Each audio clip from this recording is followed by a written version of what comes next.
If you were unable to receive money into your Chime account, the potential fixes are here.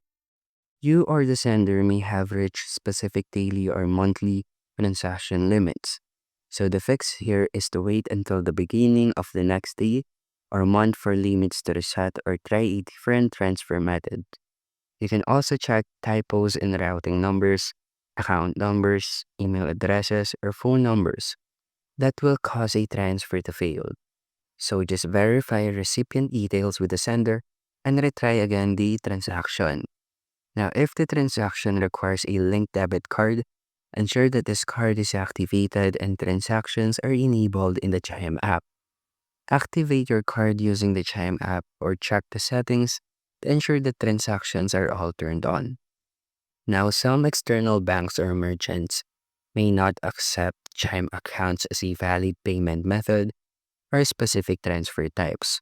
So use an alternative transfer method such as linking your Chime account directly by account and routing numbers for a standard bank transfer. And that's how you can fix if your Chime can't receive money, and thank you for listening.